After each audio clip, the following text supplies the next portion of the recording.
కొరకే కల్వరి స్వరము నీ కొరకే.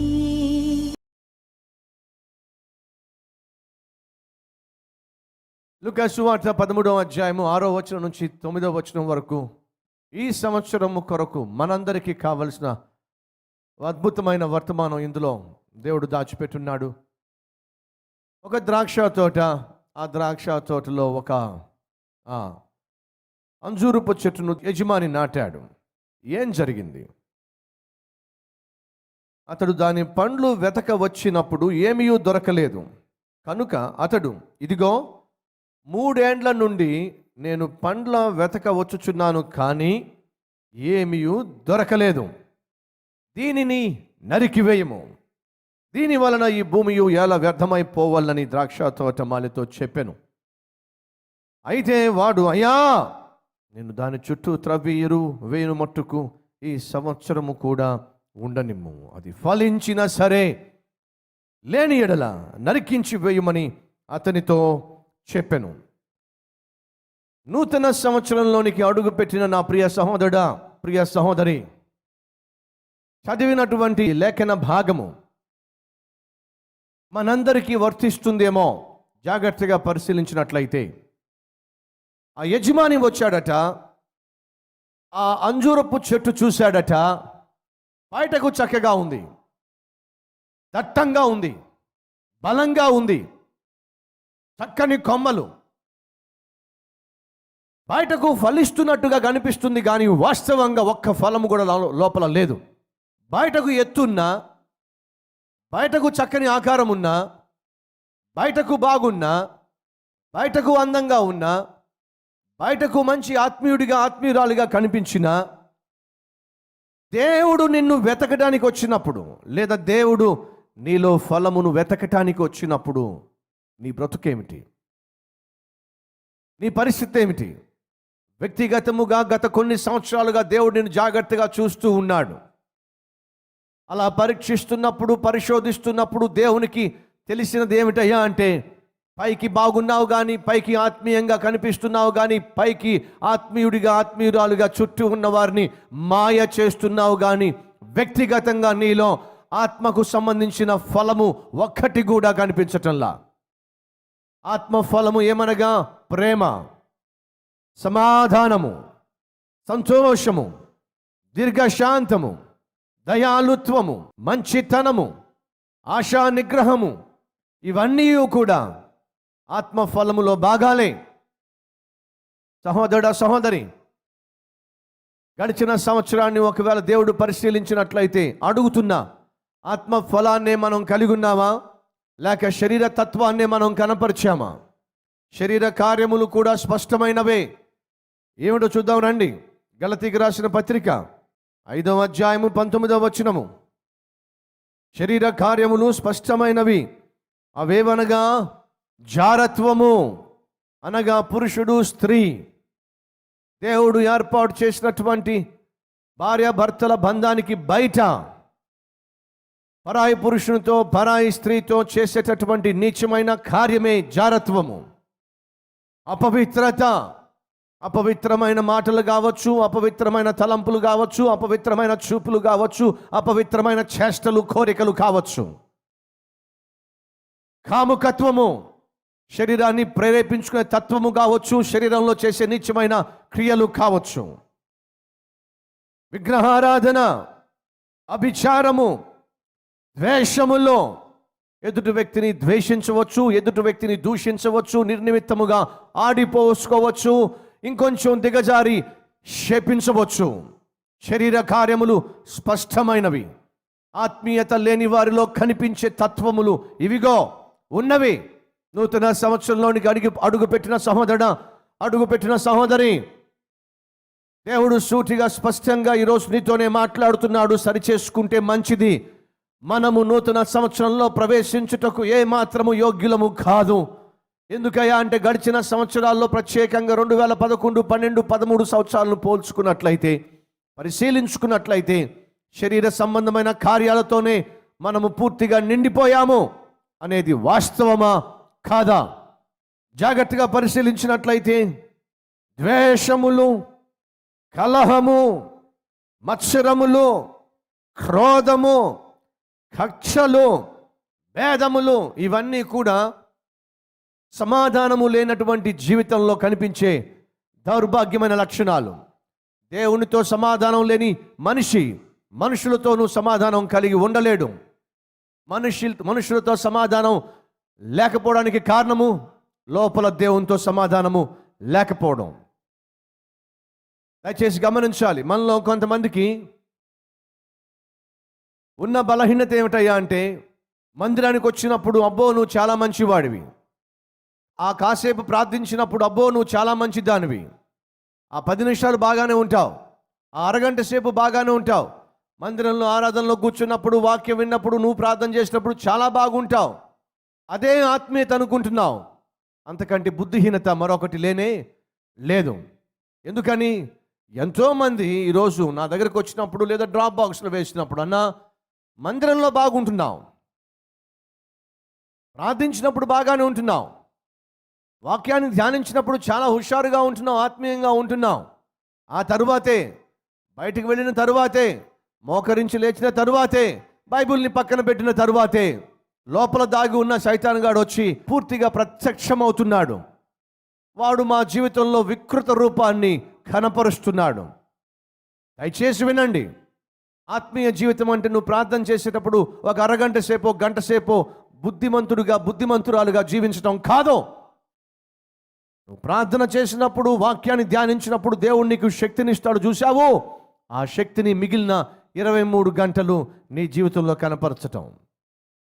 నువ్వు ఆ గంట సేపు అరగంట సేపు దేవుడితో గడిపినప్పుడు పొందుకున్న సమాధానం ఏమైతే ఉందో దాన్ని నీ చుట్టూ ఉన్న వారితో పంచుకోవడం, చూపించడం. 24 గంటలు ప్రతి నిమిషము దేవుణ్ణి కలిగి సమాధానము, సంతోషము కలిగి జీవించటం, ప్రేమ కలిగి జీవించటం, కపటము కలిగి కాదు, కపటమైన జీవితం జీవించటం కాదు. మనుషుల ముందు మంచిగా మాట్లాడుతూ మనుషులు లేనప్పుడు అసహ్యంగా మాట్లాడడం కాదు. పైకి ప్రేమను చూపిస్తే లోపట ద్వేషాన్ని పెంచుకొని దూషించే తత్వము కాదు. గత 3 సంవత్సరాలుగా నీ బ్రతుకు ఇలాగే సాగింది. సహోదరుడా, సహోదరి, 2014లో అడుగు పెట్టడానికి మనం అర్హులము కానే కాదు. ఎందుకని? ఎంతమంది హృదయాల్లో ద్వేషము, ఎంతమంది హృదయాల్లో దూషించే తత్వము, ఎంతమంది హృదయాల్లో కలహాలు, కలతలు, కక్షలు, అసూయ లోపల రగిలిపోతూ ఉన్నప్పటికీ కూడా పైకి ఎంత చక్కగా అంజూరపు చెట్టులా కనిపిస్తావు నువ్వు. సహోదరుడా, సహోదరి, దేవుడు నిన్ను పరిశీలిస్తున్నాడు. 2013 డిసెంబర్ 31 దేవుడు నిన్ను జాగ్రత్తగా పరిశీలించాడు. అలా పరిశీలించినప్పుడు మనలో ఒక్క ఫలము కూడా ఆయన చూడలేదు. అలా ఒక్క ఫలము కూడా చూడనప్పుడు ఆయన చేయవలసిందేమిటి? మనల్ని నరికివేయటమే.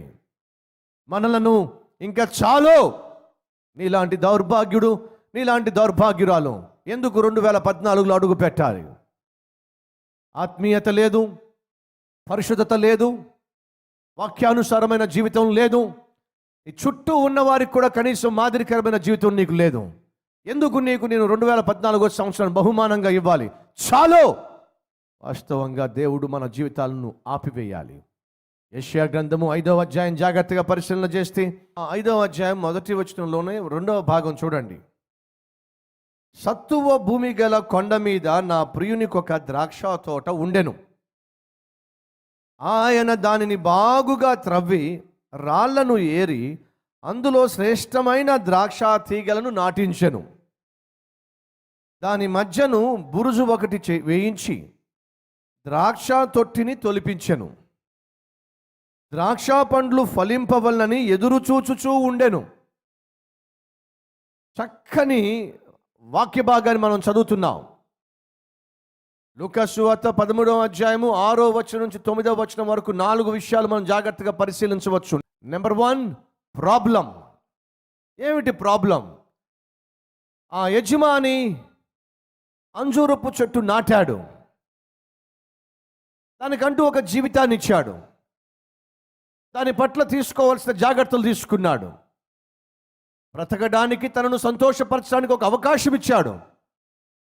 ప్రతి సంవత్సరం వచ్చి ఆ అంజూరపు చెట్టును చూసేవాడు.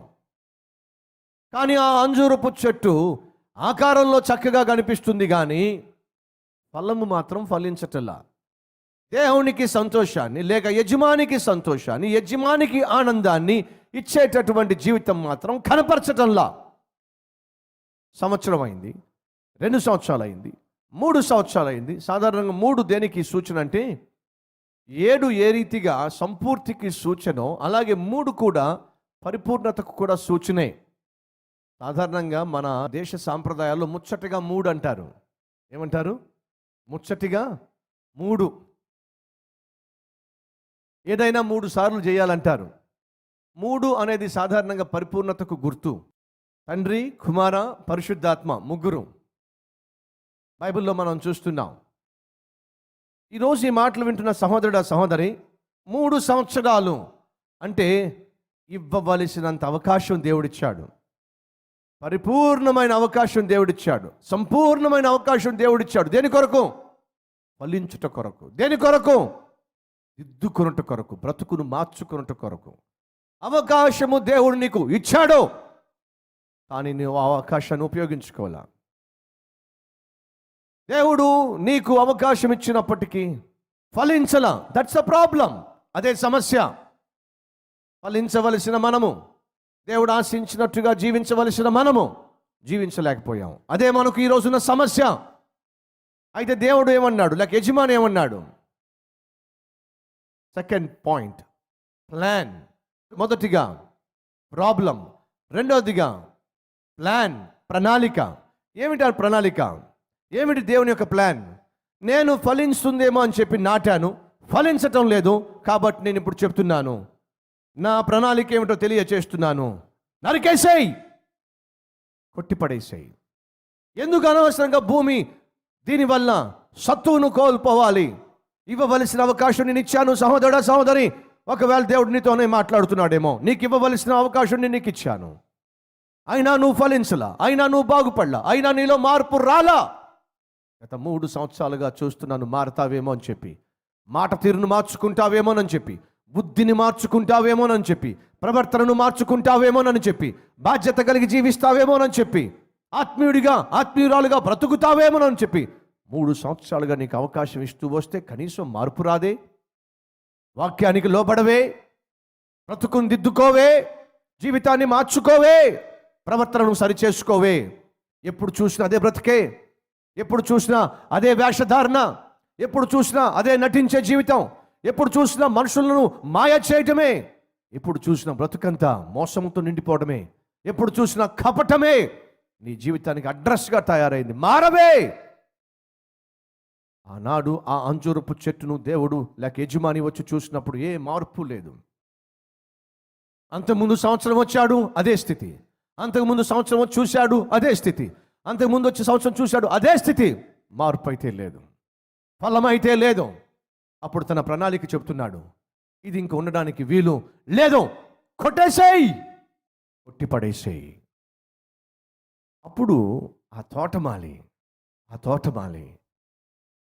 ఆ ద్రాక్ష తోటను, అంజూరపు చెట్టును కాపు కాసే తోటమాలి యజమానికి ఒక వినతి చేస్తున్నాడు. ఏమిటంటే, అయ్యా, 1 సంవత్సరం ఓపిక పట్టయ్యా. Patience, problem, plan, patience. 1 సంవత్సరం ఓపిక పట్టయ్యా. దాని చుట్టూ నేను తొట్టి తవ్వుతాను, ఇంకాస్త ఎరువు వేస్తాను, ఇంకాస్త నీరు పోస్తాను. 1 సంవత్సరం అవకాశం ఇస్తావా? ఈ 1 సంవత్సరం ఉండనిస్తావా? ప్రియ సహోదరుడా, ప్రియ సహోదరి, జాగ్రత్తగా విను. యేసుక్రీస్తు లోకయాత్రను ముగించిన తర్వాత, నీ కొరకు నా కొరకు సిలువలో మరణించి మరణాన్ని జయించి తిరిగి లేచిన తర్వాత అద్భుతమైన మాట చెప్పాడు. ఏమని? నేను వెళ్తున్నాను, నేను వెళ్ళి ఆదరణకర్తను పంపిస్తాను. ఆయన వచ్చిన తర్వాత సర్వసత్యములోనికి నడిపిస్తాడు. నేను వెళ్ళి ఆయనను పంపిస్తాను. పరిశుద్ధాత్మ దేవుని యొక్క పని ఏమిటి ఈ భూమి మీద? మనల్ని సత్యములోనికి నడిపించటం, క్రీస్తు రూపులోనికి మనల్ని మార్చటమే పరిశుద్ధాత్మ దేవుని పని. తోటమాలి ఎవరు? పరిశుద్ధాత్మ దేవుడు. దేవుడు అంటున్నాడు, ఫలము చూద్దామని వచ్చాను, ఫలములు ఉంటాయేమో వచ్చాను, కానీ ఏ ఫలము కనిపించటల్లా. నరికేసేయ్. తోటమాలి, నిన్ను నన్ను సిద్ధపరచటానికి పంపించబడిన పరిశుద్ధాత్మ దేవుడు, సహోదరుడా సహోదరి జాగ్రత్తగా విను. నీ తరఫున, నా తరఫున, మన అందరి తరఫున నేను అనుకుంటున్నాను, దేవుడిని ఒక రిక్వెస్ట్ చేశాడేమో. ఏమని? ఈ ఒక్క సంవత్సరం ఉంచు నాయన, ఈ 2014వ సంవత్సరం ఉంచు ప్రభువా. ఆనాడు తోటమాలి అంటున్నాడు, అయ్యా ఈ ఒక్క సంవత్సరం ఉండని, ఫలిస్తే సరే, లేకపోతే నరికివేయి. పనిష్మెంట్. ఒక్క సంవత్సరం ఓపిక పట్టు, పేషెన్స్. ఈ ఒక్క సంవత్సరం ఓపిక పట్టిన మార్పులు లేకపోతే, ఈ 2014వ సంవత్సరంలో మార్పు రాకపోతే, బ్రతుకు బాగుపడకపోతే, బుద్ధిని మార్చుకోకపోతే, మనసును మార్చుకోకపోతే, ఫలించకపోతే నీ ఇష్టమే, నరికేసేయి. ఈరోజు నా ప్రియ సహోదరి సహోదరుడా, నూతన సంవత్సరంలోకి అడుగు పెట్టాము అని చెప్పి సంబరపడుతున్నాం, కానీ నీ పట్ల, నా పట్ల, మనందరి పట్ల దేవుడు ఏ దృక్పథంలో చూస్తున్నాడో ఆలోచిస్తే, ఒకవైపు భయము, మరొక వైపు ఎంతైనా సిద్ధపడవలసినటువంటి బాధ్యత మన మీద ఉంది అనే సత్యం మర్చిపోవద్దు. మనము నిన్నటి వారమే తప్ప నూతన సంవత్సరంలో అడుగు పెట్టడానికి యోగ్యులు మాత్రం కాదు. దేవుడు ఆశించినట్టుగా మనం జీవించలేకపోయాం, ఆయన కోరుకున్నట్టుగా మనం బ్రతకలేకపోయాం. అటు ఆత్మీయ జీవితంలో కావచ్చు, ఇటు ప్రార్థనలో కావచ్చు, వాక్యం పట్ల శ్రద్ధ కావచ్చు, ప్రభువు కొరకు సాక్షిగా జీవించే జీవిత విధానం కావచ్చు. ఒక తండ్రిగానో, ఒక తల్లిగానో, ఒక భర్తగానో, ఒక భార్యగానో, ఒక కుమారునిగానో, కుమార్తెగానో నీ నీ బాధ్యతలను నిర్వర్తించే విషయంలో కావచ్చు, ఎంతగా నువ్వు తప్పిపోవాలో అంతగా తప్పిపోయావు. ఎంతగా నిర్లక్ష్యముగా జీవించాలో అంతకంటే ఎక్కువ నిర్లక్ష్యంగానే జీవించావు. దేవుడు చూశాడు. దయచేసి గమనించండి, బాధ్యత అంటే కేవలం మందిరానికి రావడం కాదు, బాధ్యత అంటే కేవలం పాటలు పాడడం కాదు, బాధ్యత అంటే కేవలం ప్రార్థించడం కాదు. వ్యక్తిగతముగా నువ్వు ఏ స్థానంలో ఉన్నావో ఆ స్థానానికి నీవు న్యాయం చేకూర్చాలి, అది బాధ్యత. స్టూడెంట్గా ఉన్నట్లయితే నువ్వు చక్కగా చదువుకోవాలి, అది నీ బాధ్యత. ఉద్యోగి అయినట్లయితే ఆ ఉద్యోగంలో నమ్మకస్తుడిగా ఉద్యోగం చేయాలి, అది నీ బాధ్యత. వ్యాపారవేత్తమైనట్లయితే చక్కగా దేవుని సహాయము కలిగి నీ వ్యాపారంలో చురుకుగా పనిచేస్తూ, కష్టపడి పనిచేస్తూ వ్యాపారంలో అభివృద్ధిని న్యాయంగా సంపాదించాలి, అది బాధ్యత. ఒకవేళ వివాహం చేసుకున్నటువంటి వ్యక్తివైతే, భర్తవైతే భర్తగా నీకంటూ ఇంటి పట్ల బాధ్యత ఉంది, భార్యవైతే నీ ఇంటి పట్ల బాధ్యత ఉంది, తండ్రివైతే బిడ్డల విషయంలో, తల్లివైతే బిడ్డల పెంపకం విషయంలో నీకు బాధ్యత ఉంది. భర్తగా ఫలించాలి, భార్యగా ఫలించాలి, తండ్రిగా ఫలించాలి, తల్లిగా ఫలించాలి, బిడ్డలుగా ఫలించాలి, కుటుంబంగా ఫలించాలి. అడుగుతున్నా, ఒకవేళ దేవుడు వచ్చి నీ బాధ్యత విషయంలో ఏ విధంగా నువ్వు జీవిస్తున్నావో చూస్తే ఎటువంటి ఫలం కనిపిస్తుంది? మూడు బారిపోయిన జీవితమా? ఫలము లేని జీవితమా? బాధ్యత లేని జీవితమా?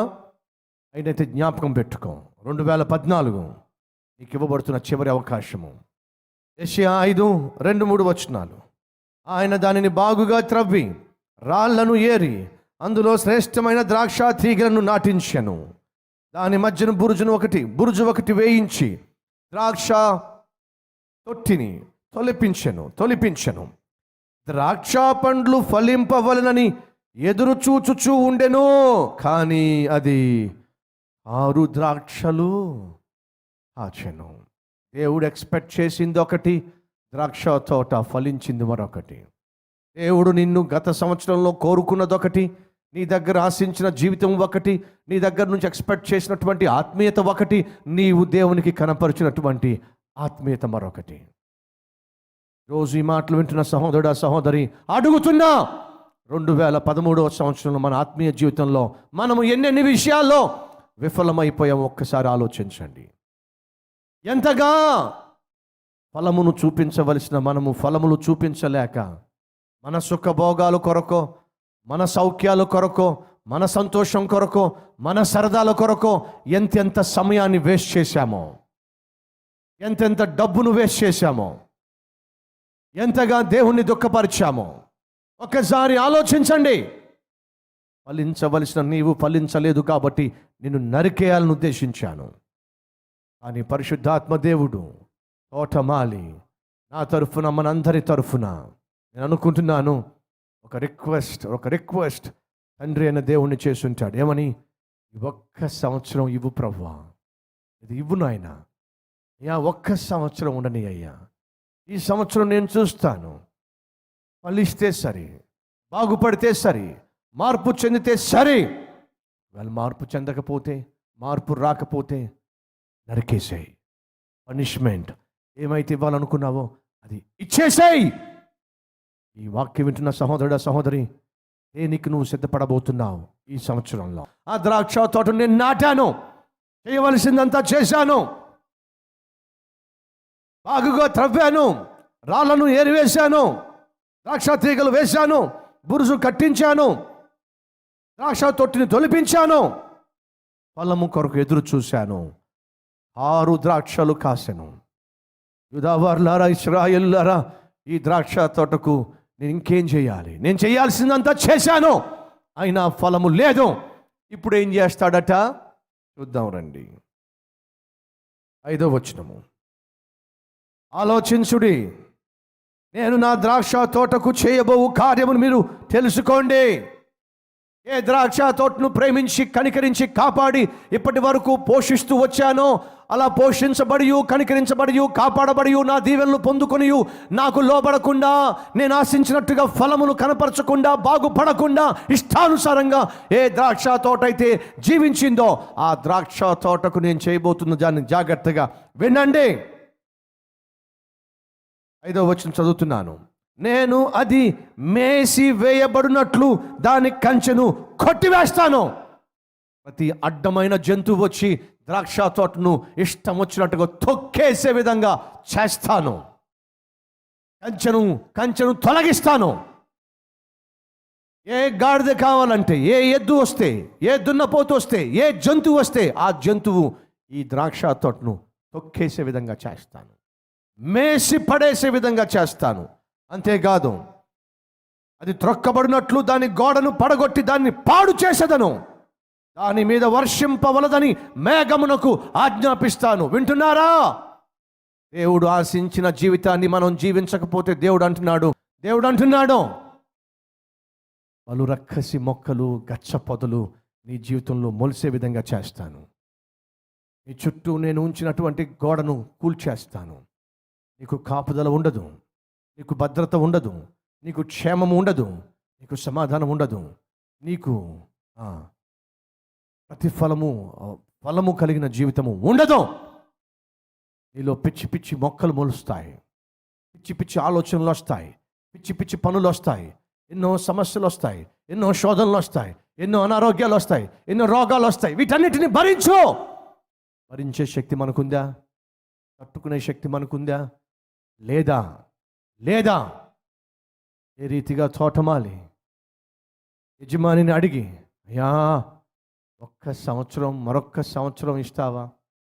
నేను జాగ్రత్త వహించి, నేను తీసుకోవాల్సిన జాగ్రత్తలు తీసుకొని ఈ అంజూరపు చెట్టు కొట్టివేయబడక మునిపే ఫలించడానికి ఒక్క అవకాశం ఇవ్వు నాయనా.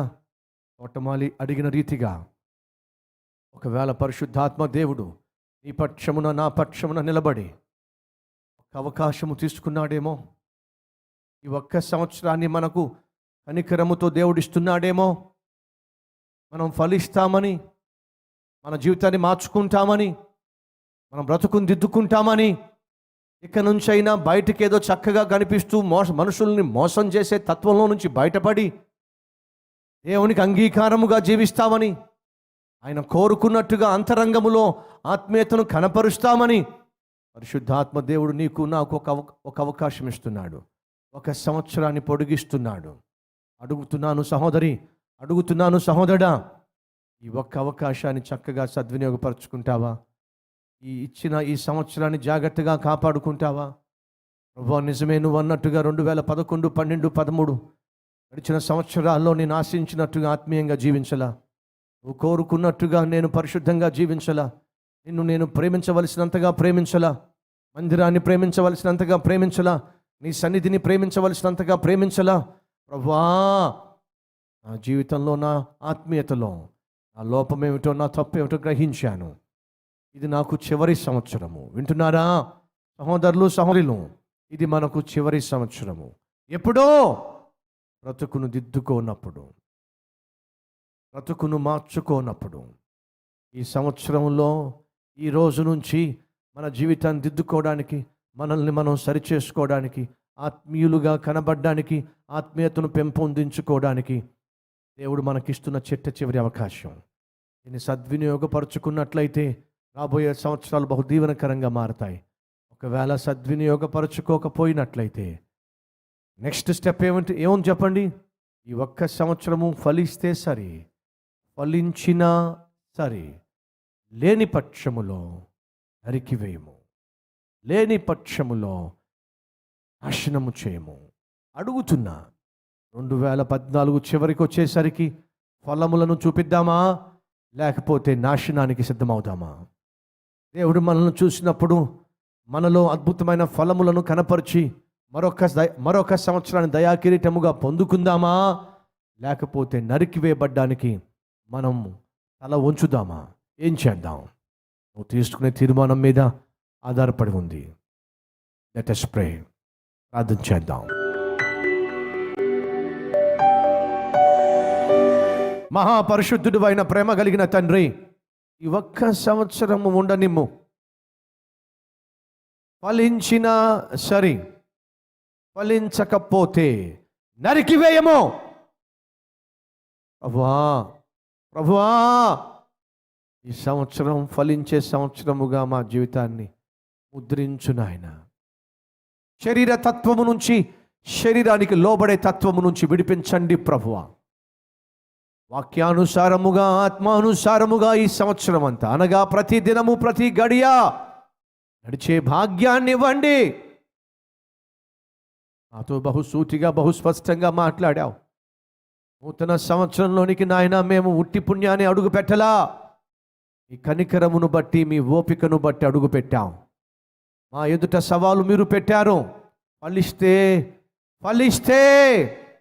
మంచి గతి చూస్తారు, ఫలిస్తే నా ఆశీర్వాదాలన్నీ అనుభవిస్తారు, ఫలించకపోతే కొట్టివేయబడతారు, నరికివేయబడతారు. ఎంతమంది అయితే ఈరోజు ఈ సంవత్సరం మేము ఫలిస్తామని తీర్మానం తీసుకున్నారో వారిని కనికరించమని, ఫలించే శక్తిని ఇవ్వమని యేసు నామములో వేడుకుంటున్నాము తండ్రి. ఆమేన్.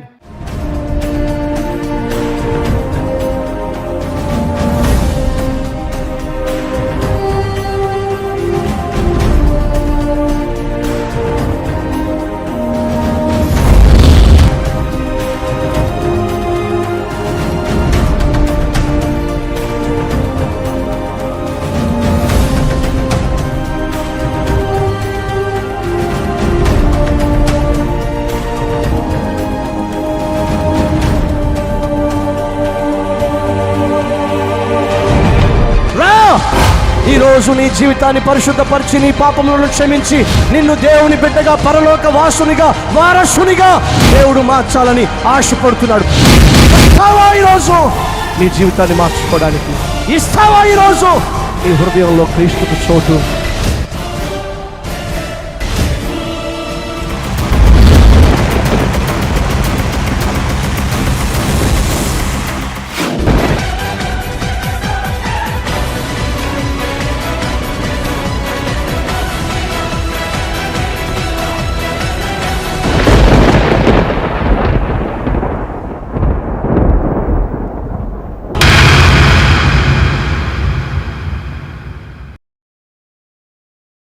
Address Calvary, post box number 30, Kukatpally, Hyderabad 72.